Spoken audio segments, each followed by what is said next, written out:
Donc je pense, je viens de recevoir un message qu'il y a un petit retard. Donc ce que je vous propose, que d'abord je explique un peu comment on va agir aujourd'hui. Et puis on commence par une vidéo, comme ça les gens qui sont en retard, ils ne sont pas trop en retard. Et après sur YouTube, vidéo est déjà. Donc vous avez tous vu cette affiche-là. Donc la majorité, donc la partie la plus importante, ce sera la découverte et chercher la réponse à cette question. Est-ce que des micro-organismes à partir de l'Antarctique de l'Est sont sympas ou pas, pas trop sympas? Donc juste, je vais dire quelques mots sur moi-même. Donc pour les gens qui ne me connaissent pas, je m'appelle Natalia Wyszynskaya. Ici, j'ai exprès choisi une photo qui est faite il y a en 2003 dans mon laboratoire à Minsk. Et donc ici, je voulais faire une photo qui me représente 2 jours aujourd'hui, mais je n'ai pas que choisir, donc vous pouvez me mettre à la place de Blanche ici. Donc, très possible que vous me connaissez comme docteur en microbiologie moléculaire et biochimie, diplômé de l'Université Lyon 1. Donc, j'ai soutenu ma thèse le 3 juin 2014, mais peut-être pas tout le monde connaisse que je suis aussi donc, diplômée de l'Université d'État et de Faculté de biologie de Minsk à Bélarus, où j'ai en fait 2 formations parallèles, donc Master 1 qui était couplé avec une agrégation en chimie et biologie. Et d'ailleurs, j'ai enseigné en parallèle au lycée la chimie organique et biologie. Et ensuite, donc, j'ai réalisé aussi Master 2 Pro en biologie moléculaire, où j'ai construit la première souche GMO de colza, qui en ce moment ne peut pas être montée parce qu'en Bélarus, comme en Europe, c'est interdit. Donc, on a un projet de vendre cette souche de colza modifiée aux Américains. Donc, si quelqu'un a des contacts. Donc, la présentation d'aujourd'hui va se porter sur 3 parties. Donc, la partie la plus importante, c'est le travail génial et vraiment mystérieux présenté par mes collègues et mes amis très proches, Vladislav et Léonide. Vladislav Mamin, c'est la personne qui lui-même allait 2 fois en Antarctide.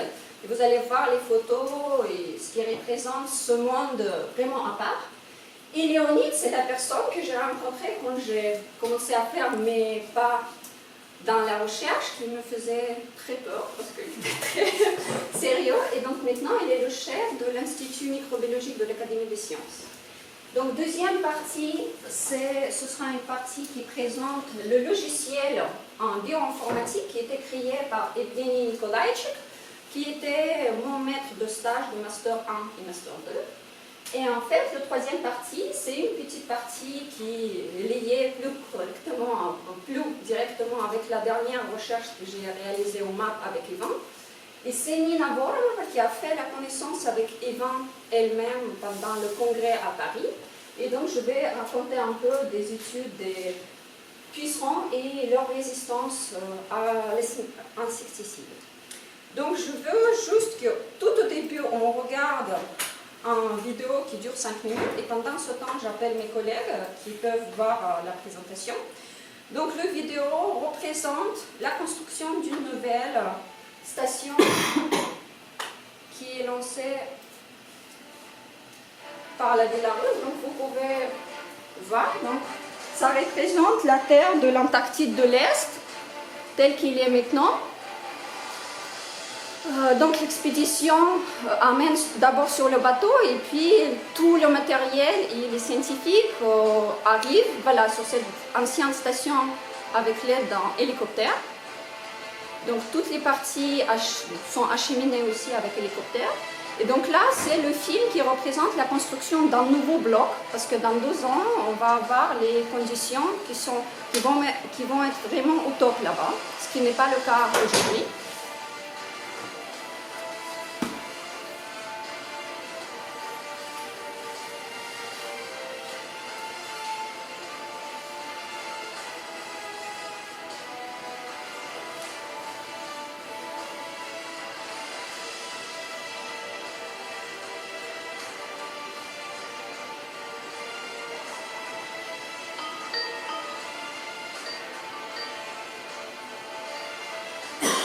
Donc en fait, vous voyez comment les ouvriers qui acheminent la nouvelle station, construisent la nouvelle station, dans quelles conditions en ce moment ils travaillent.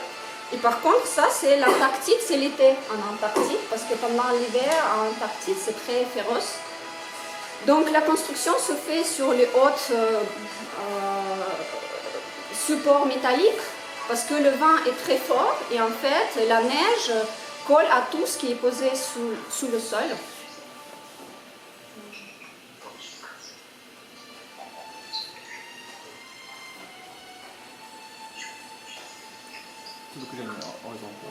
Non, non, ça va. C'est juste. Je ne sais pas ce que nous parlons pas. Donc ça, c'est le drapeau biélorusse.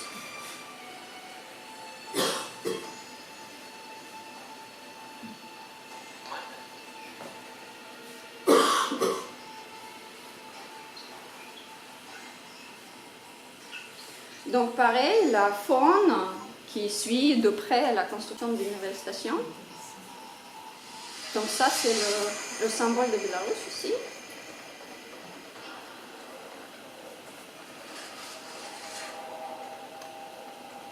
Donc en effet, à un moment, quand l'hélicoptère amène tout le monde, s'il a oublié quelque chose, voilà, pendant 2 mois, il n'y a plus de possibilité de rejoindre cet environnement. Donc là, c'est le symbole de l'Académie des sciences. Donc ça, voilà, c'est le personnel qui se rejoint.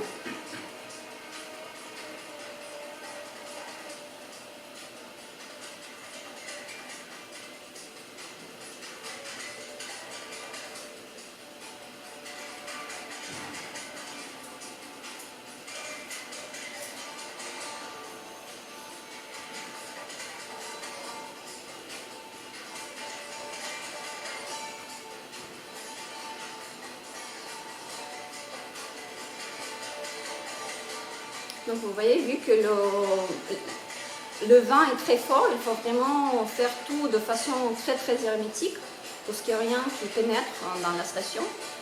Donc tout se font à la main avec une précision très haute.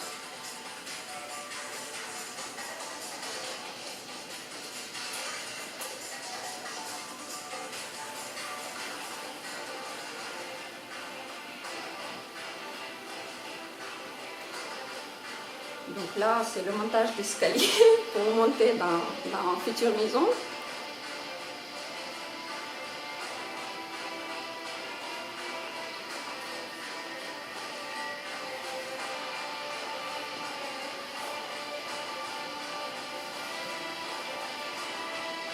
Donc ça, c'est à l'intérieur. C'est donc la connexion de haute débit de l'Internet qui se met en place. Donc ça, c'est pour mesurer le vent et les autres conditions météorologiques.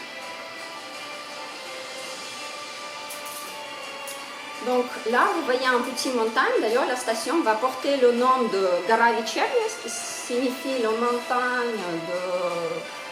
Voilà, c'est ici, c'est la terre Enderby. Et donc, la montagne de Soir.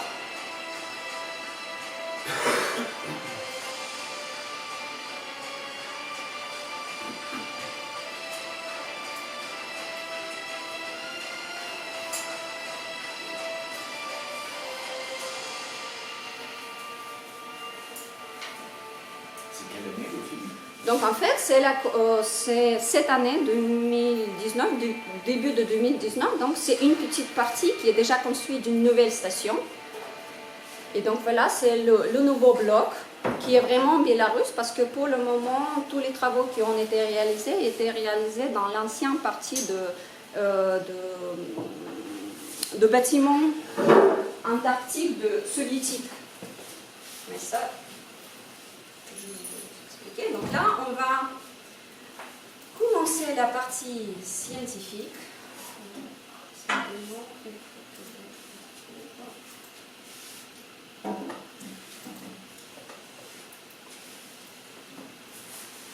Donc ce que je vous dis, donc tout au début, pour vous expliquer pourquoi c'est très important et très précieux de réaliser les travaux et des prélèvements vraiment ici. Donc vous voyez la montagne d'Itchernea. Parce que l'Antarctique c'est ça. Et donc en fait toutes les stations, la majorité de toutes les stations l'Amérique de l'Europe de l'Est sont localisées ici, où les conditions en fait sont beaucoup améliorées. Et donc en fait là, la pollinisation est vraiment au niveau, donc il y a même le plantage de blé, et donc c'est en fait, c'est plus proche à l'Afrique du Sud, à Cape Town, où en fait il y a le vol direct en avion.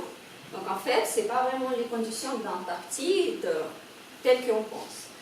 Donc la station en Bélarus est localisée ici, donc la montagne de Tchermaya. Donc ça c'est une des rares parties dans cet endroit. Donc c'est la terre Enderby, donc qui a été ouverte par les frères Enderby ça fait longtemps. Et en fait ici il y a la station de Bélarus. Après il y a 40 km, il y a l'ancienne station soviétique qui est maintenant en train d'être abandonnée par les Russes parce qu'ils n'investissent plus dans la découverte de la magie de l'Antarctique. Et puis il y a 400 km, là il y a une station japonaise. Donc franchement, quand on est là-bas, dans l'Antarctique de l'Est, on est vraiment tête à tête à cet environnement. Donc pour le moment, les gens qui travaillent là-bas, les scientifiques, l'expédition, ils vont uniquement pendant l'été de l'Antarctique parce que les conditions sont beaucoup plus favorables que pendant l'hiver. Et surtout, il faut avoir du temps de tout acheminer parce qu'après, si on est bloqué, il n'y a pas de possibilité. Donc, une fois que l'hélicoptère est parti, il n'y a plus de liaison avec la grande terre. Donc, je vous présente Vladislav, donc qui est en fait Vladislav et Léonide, il est de l'autre côté. Je ne sais pas, est-ce que d'ailleurs on a tourné ou pas? Oui, ça tu peux vérifier. Donc, Vladislav Nani, qui en fait était un enseignant déjà en microbiologie, qui a un HDR et PhD en génétique et microbiologie à l'Université d'État biélorusse. Donc ça, c'est plutôt Vlad comme il est à Bélarus. Et donc ça, c'est Vlad à Antarctique avec notre journal de l'université, qui lit avec la faune. Et donc c'est Vlad dans son laboratoire de microbiologie à Antarctique, qui lui-même est réalisé parce que c'était vraiment la première personne qui a commencé à faire la microbiologie et faire la microbiologie sur place. Donc, Léonide, c'est une personne qui est un collègue très proche, un ami très proche, et donc un ami très proche à Vlad aussi. Donc, ils sont ensemble de l'autre côté du Skype. Donc lui, maintenant, il est le chef de laboratoire de génome de micro-organismes à l'Académie de sciences. Donc ça, c'est son groupe. Et donc là, c'est le diapo plus précisément. Donc vous voyez qu'il a soutenu la thèse en 2010. Donc en fait, juste avant que je suis partie pour réaliser ma propre thèse en France, à Lyon. Et donc lui, il est très intéressé en bioinformatique, génomique et les bactéries phytopathogènes. Donc il est vraiment la personne qui a le plus de compétences en Bélarus, en séquençage, l'assemblage, l'annotation et l'analyse du génome des bactéries et des virus. Et donc sa passion pour le moment, c'est vraiment étudier une bactérie Bacillus cumulus qui est phytopathogène. Donc, on attaque maintenant les découvertes qui ont été faites en Antarctique de l'Est. Donc, ce que je vous ai déjà dit, qu'il y a plus de 400 isolats qui étaient purifiés sur place par Vladislav. Donc, plus de 300 de bactéries, 64 de micromycètes, 37 de levures et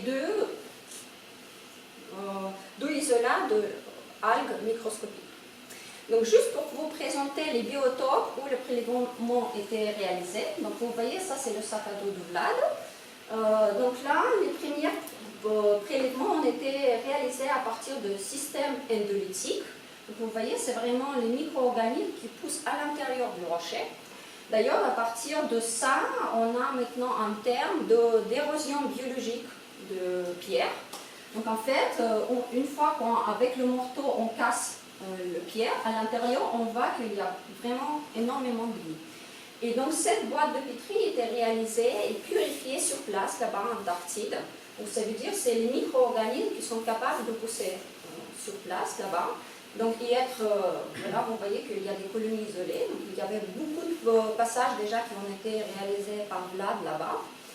Et donc, il ne faut pas oublier que tous les prélèvements pour métagénomique, pour la transcriptomique, pour garder les échantillons, tous étaient réalisés dans plusieurs endroits. Et tout ça a été acheminé à moins 80 en Bélarus et maintenant se garde dans la collection de micro-organismes parce que Léonide est responsable de ça. Et donc, je peux vous dire que rien qui va se perdre parce que Léonide est très très précieux, très très rigoureux sur tout ce qu'il fait. Il fait quoi comme température là? Ici, maintenant, en fait, ça dépend où. Donc, Où on fait les prélèvements où on fait les prélèvements à l'intérieur, donc à l'intérieur de pierre. À ce niveau-là, je pense que la température n'est pas très basse. Là, donc vous pouvez poser après les questions à Vlad plus précisément, mais je pense, c'est surtout pourquoi il vit à l'intérieur de rocher. Parce que le niveau de ultraviolet est très très fort, donc ils ne peuvent pas survivre là-haut, parce que sinon ils vont être complètement brûlés par le soleil. Parce que, donc d'ailleurs, l'expédition prélève aussi et mesure le niveau de couche d'ozone, et donc vraiment, si on ne sort pas sans une grosse couche de crème solaire, on est brûlé très très vivement. Et donc, il ne faut pas oublier que là, quand le soleil, en plus, reflète à partir de la neige, la température peut vraiment monter assez haut. Mais cette question, on peut garder bien pour Vlad, pour dire vraiment quelle température se fait précisément. Donc, le deuxième biotope, c'est le système hippolytique. Donc, c'est les micro-organismes qui vivent dans les terres l'Antarctique de l'Est. Donc, et vous voyez, la boîte de pétri, ce n'est pas la même. Ce n'est pas les mêmes micro-organismes qui vivent. Et donc là, vraiment, j'aime beaucoup celui-là. Ils sont très sympas. Donc le troisième biotope, c'est la neige verte. Et donc ça, c'est vraiment des micro-organismes, une population qui survit de l'année à l'année, malgré la neige qui fond. Et pour préciser vraiment, vous voyez la neige là-haut, elle est vraiment blanche. Donc ces micro-organismes, ils se développent vraiment à l'intérieur. Et ça, c'est une protection de très haut niveau de ultraviolet. Donc pour ne pas être brûlé, pour ne pas devenir une soupe, ils se cachent à l'intérieur. Et là, il y a vraiment du monde. Donc, puis les autres échantillons qui étaient prélevés de différents lacs, vous voyez, avec des pH différents et avec le niveau de sel très différent aussi. Donc voilà, les petits bassins, les lacs ressemblent à ça. Et donc voilà, les boîtes de pétri, pareil, qui ont été isolées et purifiées sur place, ça ressemble à ça. Donc les travaux les plus poussés étaient réalisés sur les populations de la neige verte. Donc là, ils ont réalisé l'identification génotypique de ces S. Et donc vous voyez qu'est-ce qui est présent dans ça. Donc la population est vraiment pas si simple que ça. En fait, il y a beaucoup de micro-organismes qui considèrent que c'est en fait les conditions qui sont très très sympathiques. Ils ne sont pas du tout gênés de vivre dedans. Et donc pareil, ce microbiote, il résiste de l'année à l'année. Parce que là, il participait à 2 expéditions qui étaient espacées de 6 ans. Et en fait, les résultats étaient comparables. Donc puis voilà, vous voyez l'arbre qui compare en fait les bactéries à partir de la neige verte et à partir des bassins prélevés de lacs. Et donc juste quand ils ont réalisé les études métagénomiques, ce qu'ils ont vu, si on compare la neige verte avec la population du système endolytique, donc à partir du système qui vit dans les sols, dans l'Antarctique, vous voyez uniquement une seule micro-organisme qui est présente dans l'eau. Donc franchement, les conditions sont tellement différentes dans les différents endroits de l'Antarctique de l'Est. Donc la température, toutes les autres conditions, qu'en fait, très peu de micro-organismes qui sont capables d'être présents dans les différents endroits. Donc ce qui est vraiment très intéressant, que tous ces micro-organismes, ce n'est pas juste le séquençage CESES, pas juste les purifications de culture, mais les collègues ils font les travaux plus poussés. Donc surtout le MINSC et le laboratoire de Léonide s'occupent de multi-typage de ces bactéries pour voir, franchement, là c'est juste un exemple de spectre de maladie d'une des bactéries. Donc, pour vous voyez qu'est-ce qu'on peut typer. Donc ça, c'est une technique qui se développe beaucoup plus et en fait permet de distinguer beaucoup mieux que le séquençage de CSS, les différentes espèces.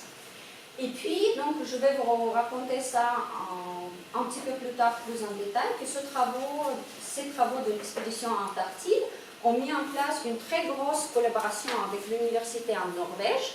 Et les collègues norvégiens, ils s'occupent des travaux de FTIR, donc de spectroscopie infrarouge. Et donc là, vous voyez aussi un exemple.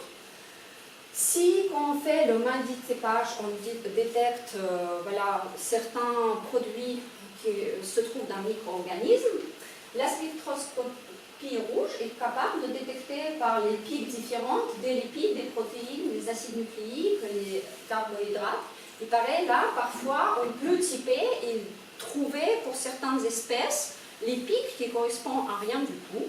Et donc, en effet, supposer que ce micro-organisme il produit quelque chose qui n'était jamais connu chez les autres espèces.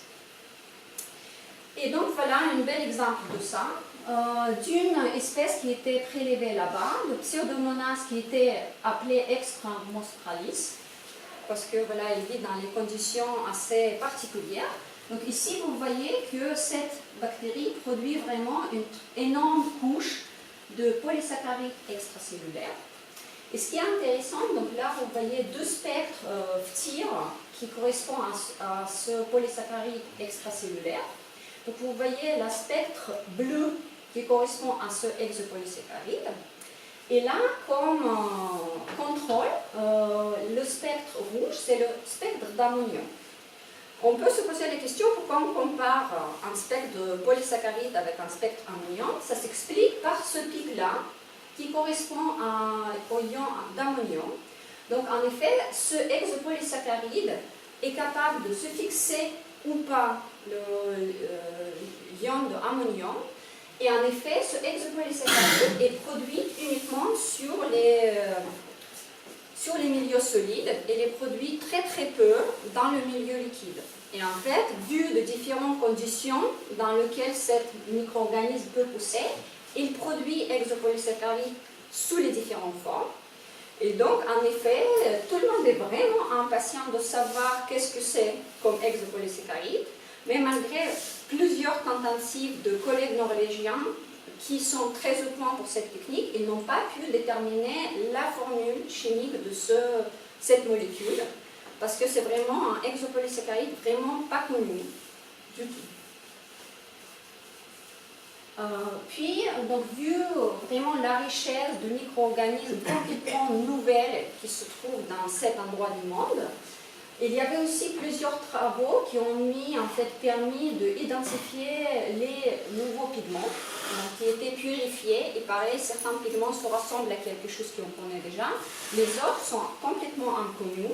Donc ça ouvre l'application pratique énorme, parce que c'est vraiment des molécules qui n'ont été jamais découvertes, qui n'ont été jamais utilisées, et en effet peuvent trouver leur application dans plusieurs branches de notre vie quotidienne ou pas.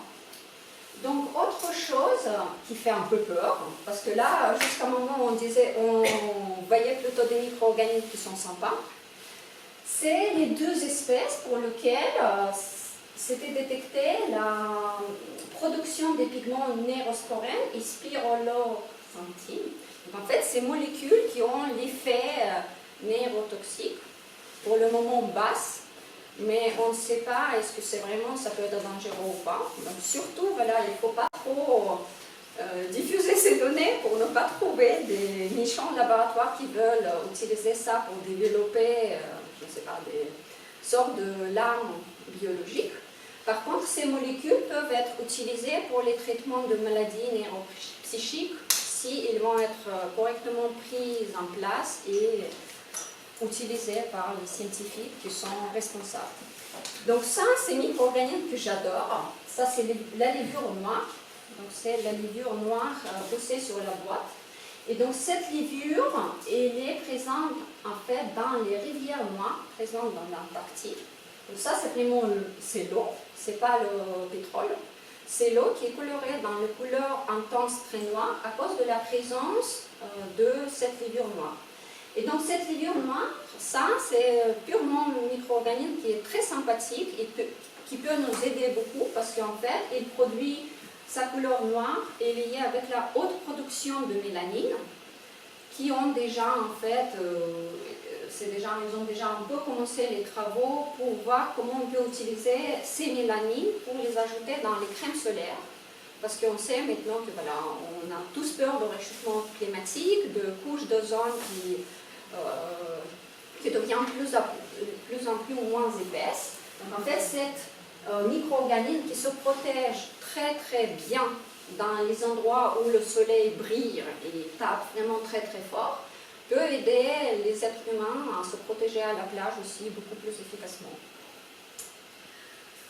Donc après, ce qui est aussi sympa, qu'il y a plusieurs espèces qui sont caractérisées par la haute production de lipides et des lipides inconnus, pareil. Donc dommage que Philippe Auger n'est pas là, parce que peut-être il peut être vraiment intéressé.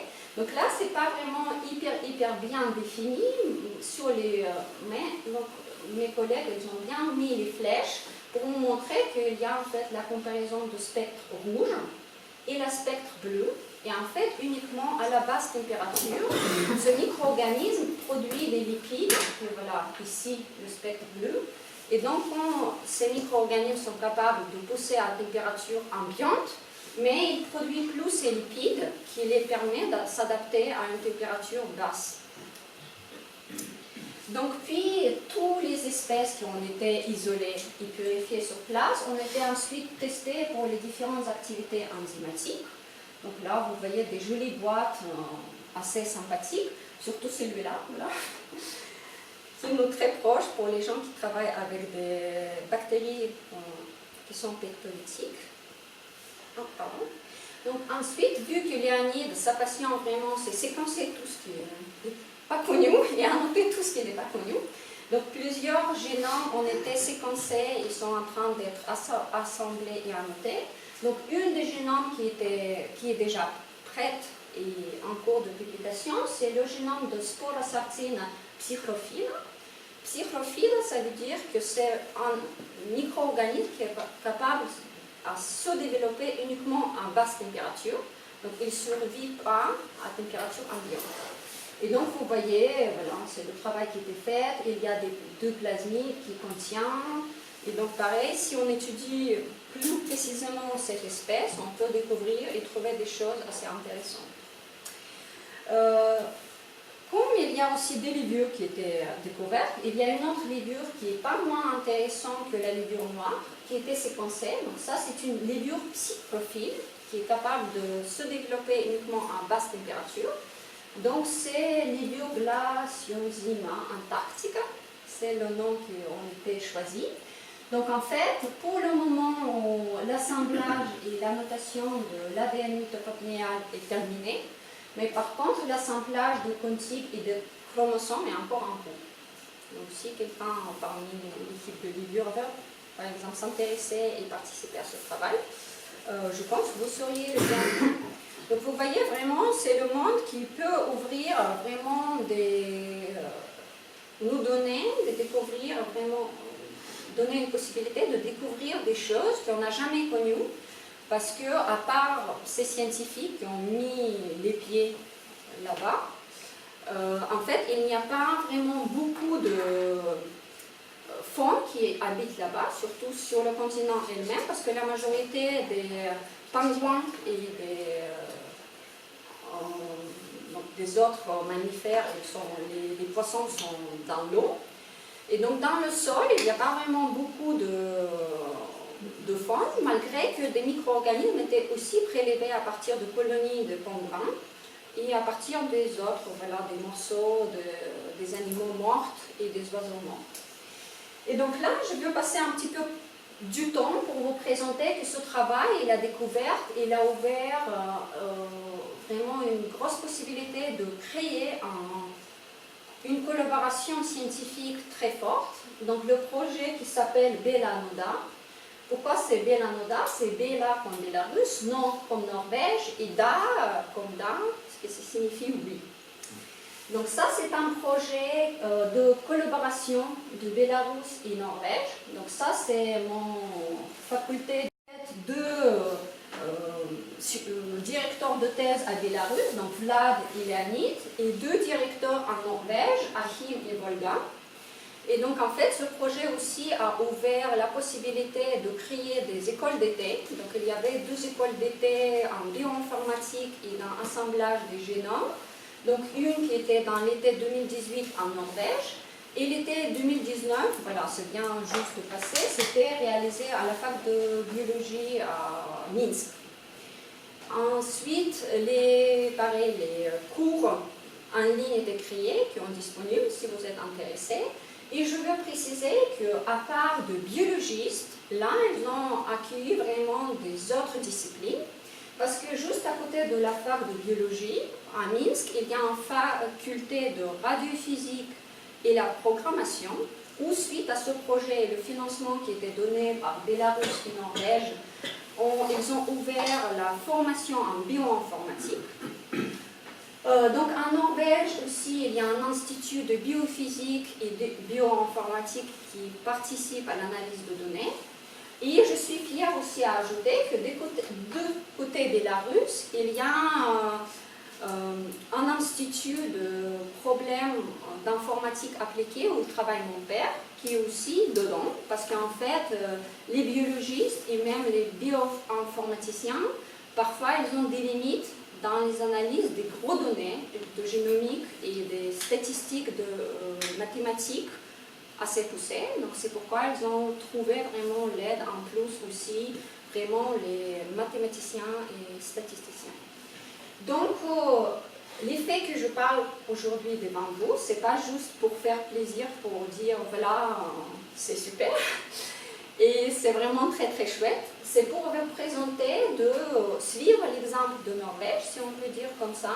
Donc franchement, il y a des découvertes qui peuvent vraiment mener à une possibilité de collaboration. Et donc sans vous cacher qu'à part de cet exemple qui est déjà porté des fruits, il y a beaucoup de publications qui sont en commun.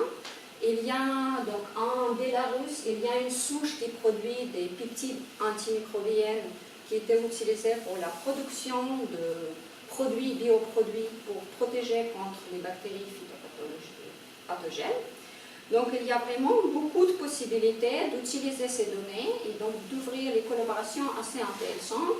Et je pense votre UMR est vraiment capable de trouver ses intérêts scientifiques dans ce travail-là et commencer des collaborations assez intéressantes.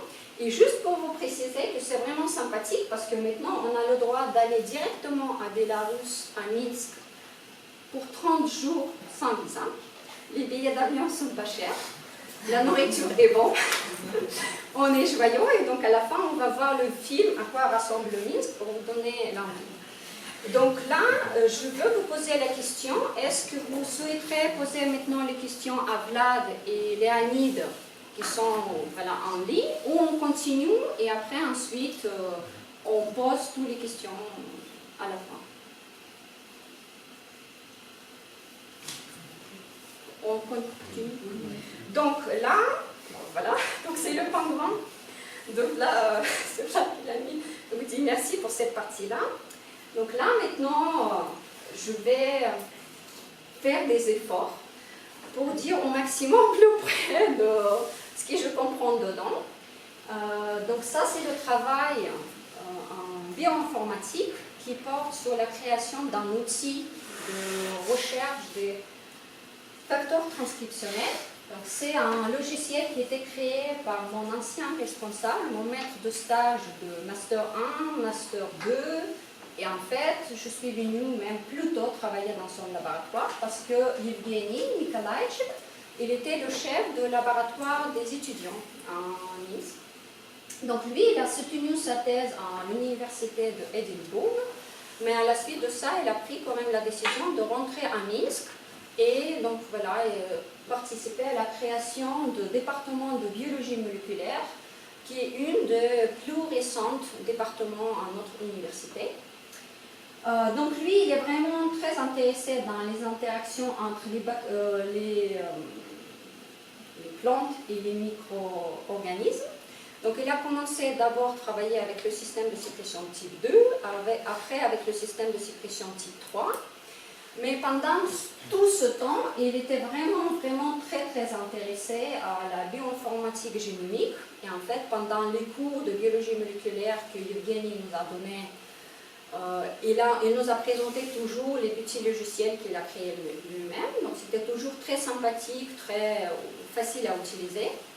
Et donc son dernière œuvre, c'est un logiciel qui s'appelle Sigma ID.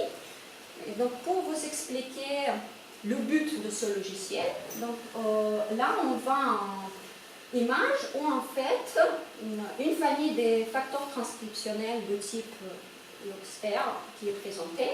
Et donc là il y a les résidus qui sont soulignés, donc vous voyez en vert et en jaune, où montrent les contacts qui sont importants pour